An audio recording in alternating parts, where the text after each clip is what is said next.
Hello friends, कैसे हैं आप लोग।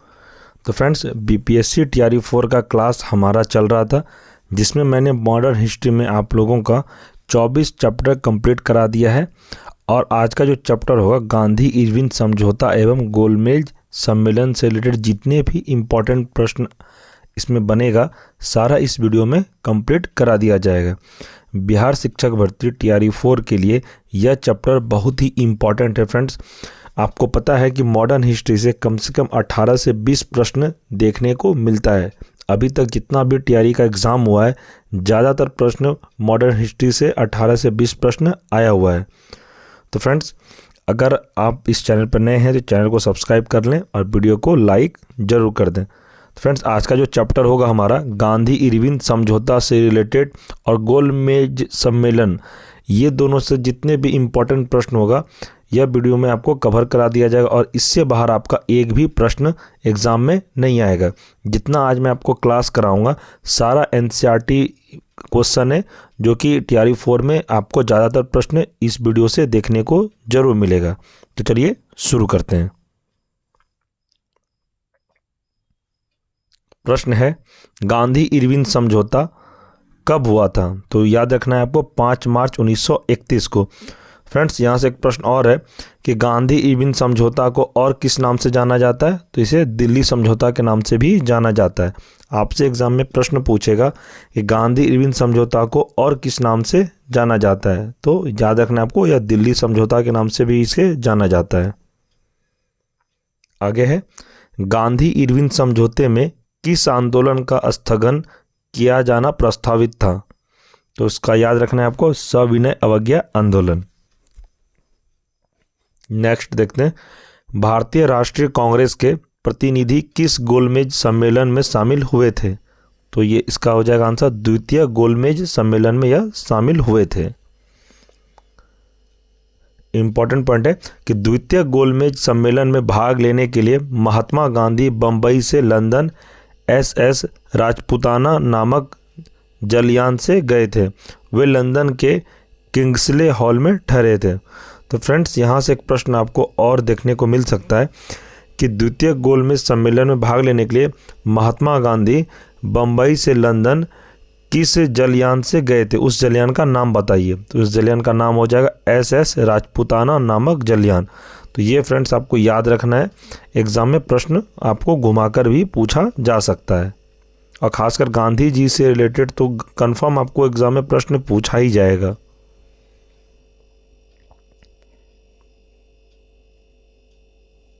प्रश्न है, द्वितीय गोलमेज सम्मेलन में कांग्रेस का प्रतिनिधित्व किसने किया था? तो द्वितीय में कौन किया था? तो महात्मा गांधी ने किया था। ये VBI आप लिख सकते हैं।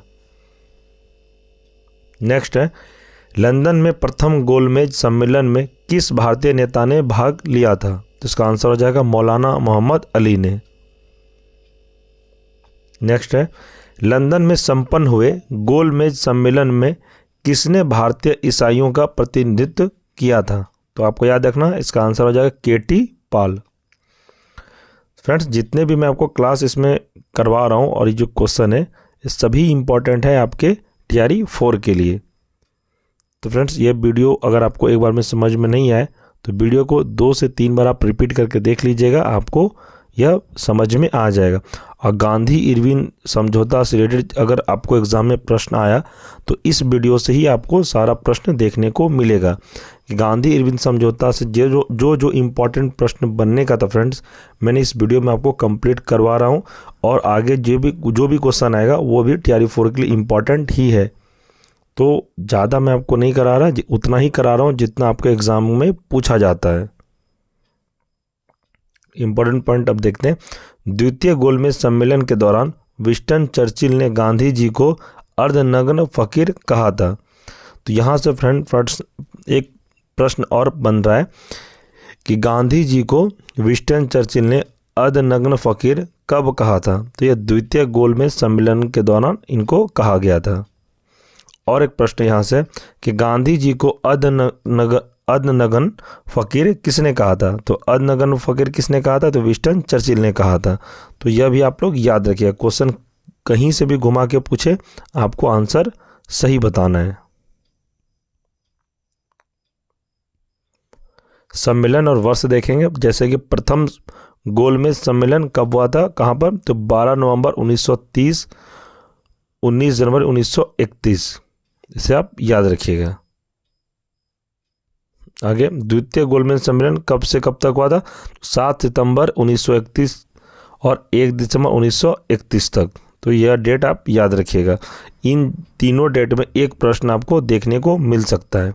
आगे, द्वितीय गोलमेज सम्मेलन 17 नवंबर से 1932 से प्रारंभ हुआ तो 24 दिसंबर 1932 तक चला था। आगे है, द्वितीय गोलमेज सम्मेलन किस मुद्दे पर असफल रहा, तो किस मुद्दे पर असफल रहा था, तो यह सांप्रदायिक प्रतिनिधित्व के कारण यह असफल रहा था।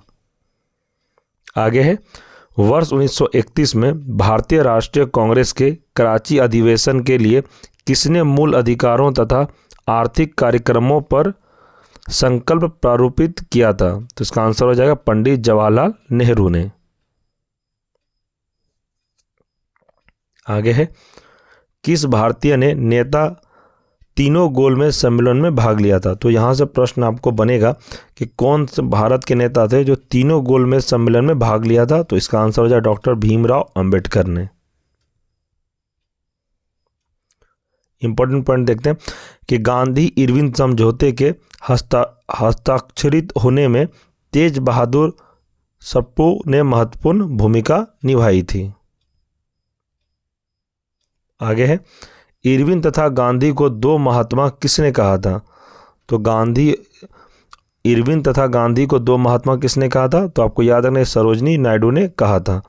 ये VBI आप लोग लिख सकते हैं।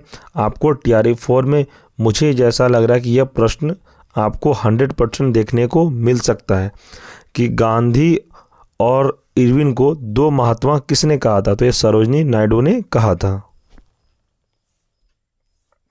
आगे है, गांधी इरविन समझौते को कांग्रेस के किस अधिवेशन में स्वीकार किया गया, तो यह कराची अधिवेशन 1931 में स्वीकार किया गया था फ्रेंड। तो इसे भी आप TRE4 के लिए इम्पोर्टेंट मान सकते हैं VBI।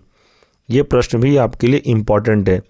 जितने भी प्रश्न मैं आपको करवा रहा हूँ फ्रेंड्स, ये सभी NCERT बेस्ड क्लास चल रहा है आपका, और NCERT का ही क्वेश्चन है ये, और एग्ज़ाम में आपको डायरेक्ट NCERT का ही प्रश्न मिलेगा जो कि इस क्लास से आपको 100% मिल जाएगा। इस क्लास के बाहर एक भी प्रश्न आपको TRE4 में नहीं जाएगा, ये मैं गारंटी कह सकता हूँ। अभी तक मैं जितना आपको क्लास करवा रहा हूँ, मैं भी प्रीवियस ईयर देखा। अगर आप प्रीवियस ईयर एग्ज़ाम दिए होंगे TRE3 का, और ये मेरे क्लास जो आप कर रहे हैं, जितना मैं आपको क्लास करवा रहा हूँ, आप जाके प्रीवियस ईयर क्वेश्चन देख लीजिएगा, आपको डायरेक्ट प्रश्न हमारे क्लास से मिलेगा। आप एक बार चेक भी कर सकते हैं।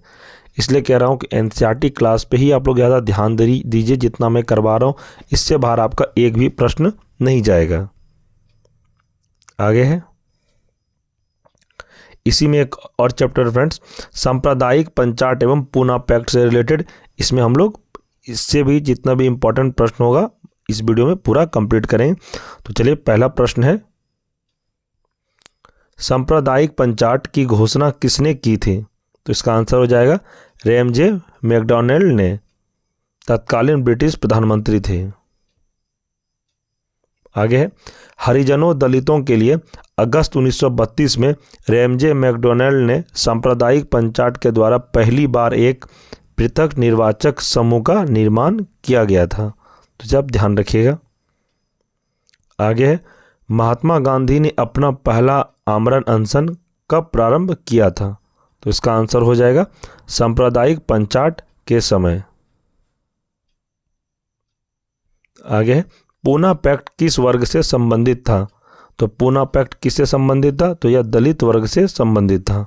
आगे है, BR अम्बेडकर यानी कि भीमराव अंबेडकर व गांधी जी के मध्य कौन सा समझौता हुआ था, तो इसका आंसर हो जाएगा पूना समझौता इन दोनों के बीच हुआ था। ये प्रश्न भी फ्रेंड्स VBI आप लिख सकते हैं, ये भी TRE4 में देखने को मिल सकता है। इस बार जितना मैं आपको VBI बोल रहा हूँ, सारा प्रश्न आप नोट डाउन कर सकते हैं। खुद का नोट्स बनाया हुआ फ्रेंड्स एग्ज़ाम में रिवीजन करने में अच्छा रहता है। अगर आप नोट्स नहीं भी बनाते हैं तो कोई दिक्कत नहीं, जितना भी आपका क्लास हो रहा है सारा PDF आपको टेलीग्राम पर सेंड कर दिया जाएगा। आप लोग टेलीग्राम पर ज्वाइन ज़रूर हो जाइएगा, इस वीडियो के डिस्क्रिप्शन में टेलीग्राम का लिंक प्रोवाइड करवा दिया गया है। आगे है, दलित वर्गों का संघ किसने स्थापित किया था? तो यह किसने स्थापित किया था? तो इसका आंसर हो जाएगा डॉक्टर भीमराव अंबेडकर ने।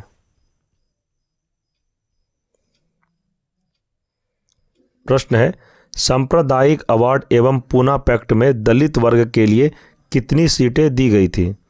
तो फ्रेंड्स आपको याद रखना है क्रमशः 71 एवं 148 दिया गया था। आगे है, महात्मा गांधी क्षणिक भूत की भांति धूल उठाते हैं लेकिन अस्तर नहीं, यह कथन किसने कहा था? यह डॉक्टर भीमराव अंबेडकर ने कहा था। इसे आप VBI लिख सकते हैं। फ्रेंड्स इससे पहले 24 चैप्टर जो मैंने आपको मॉडर्न हिस्ट्री में कंप्लीट करा दिया है, अगर आपने नहीं देखा है तो सारा क्लास टॉपिक वाइज करवा दिया गया। आप जाके प्लेलिस्ट चेक करिए, प्लेलिस्ट में आप शुरू से क्लास करिए चैप्टर 1 से, जिससे आपका मॉडर्न हिस्ट्री में पूरा कंप्लीट हो जाएगा और एक भी प्रश्न नहीं छूटेगा। मैंने जितने 24 चैप्टर जो मैं आपको करवाया, सारा टॉपिक अलग अलग करवाया हूँ। एक भी टॉपिक मैंने खिचड़ी ऐसा नहीं पढ़ाया आपको। सारा जो जितना भी चैप्टर था, सब चैप्टर का वीडियो अलग अलग आपको देखने को मिलेगा। इससे क्या होगा, आपको सीरियली पढ़ने में अच्छा लगेगा कि पहला चैप्टर कौन सा है, उसके बाद दूसरा चैप्टर पढ़ना होगा, फिर तीसरा चैप्टर। इससे आपको समझ में भी आएगा और एक दूसरे से रिलेट करके भी पढ़ने में आपको मज़ा आएगा। इसलिए मैंने सारा वीडियो को अलग अलग करके प्लेलिस्ट बना दिया। जब आप प्लेलिस्ट में क्लिक करिएगा तो चैप्टर 1 से लेके आपको पूरा कंप्लीट मॉडर्न हिस्ट्री का वीडियो मिल जाएगा। तो आप लोग जाके ज़रूर क्लास करिए स्टार्टिंग से, जिससे आपका एग्ज़ाम में प्रश्न एक भी नहीं छूटे। आगे है, इम्पोर्टेंट पॉइंट देखते हैं। वर्ष 1932 में पूना पैक्ट के बाद महात्मा गांधी ने ऑल इंडिया अनटचेबिलिटी लीग की स्थापना की। बाद में उसका नाम बदलकर हरिजन सेवक संघ कर दिया गया। इसके प्रथम अध्यक्ष घनश्याम दास बिरला थे। तो फ्रेंड्स यहाँ से आपको प्रश्न क्या बनेगा मैं आपको बता देता हूँ कि बनेगा एग्जाम में प्रश्न कि 1932 में पूना पैक्ट के बाद महात्मा गांधी ने कौन सा लीग की स्थापना किया था? तो यह कौन सा लीग का स्थापना किया था इन्होंने? तो ऑल इंडिया अनटचेबिलिटी लीग की स्थापना किया था। कब? तो पूना पैक्ट के बाद। और फ्रेंड्स अनटचेबिलिटी लीग का नाम बदलकर और कौन सा नाम गांधी जी ने रख दिया था उनका? तो इसका आंसर हो जाएगा हरिजन सेवक संघ का ही पहला नाम था अनटचेबिलिटी लीग। इसी का नाम बदलकर गांधी जी ने हरिजन सेवक संघ रख दिया।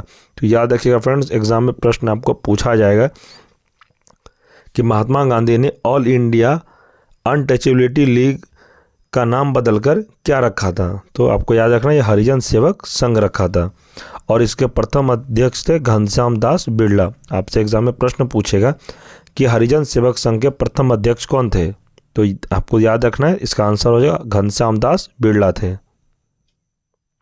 आगे है, पूना समझौता के बाद गांधी जी ने दलितों के उत्थान के लिए किस संस्था की स्थापना की थी? तो इसका आंसर हो जाएगा हरिजन सेवक संघ की स्थापना की थी।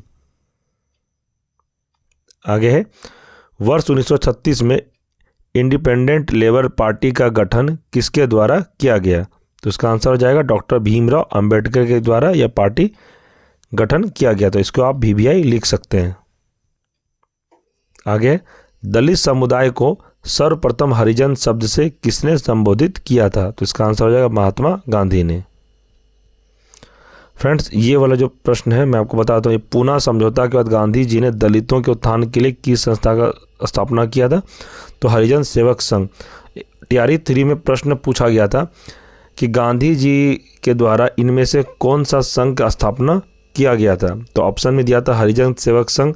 तो यही आंसर हम लोग जितने भी स्टूडेंट थे TRE 3 में यही वाला आंसर बनाया गया था। तो फ्रेंड्स जितने भी मैंने आपको क्लास में क्वेश्चन कराया ये सभी TRE 4 के लिए इम्पॉर्टेंट है और आपका इससे बाहर एक भी प्रश्न देखने को नहीं मिलेगा।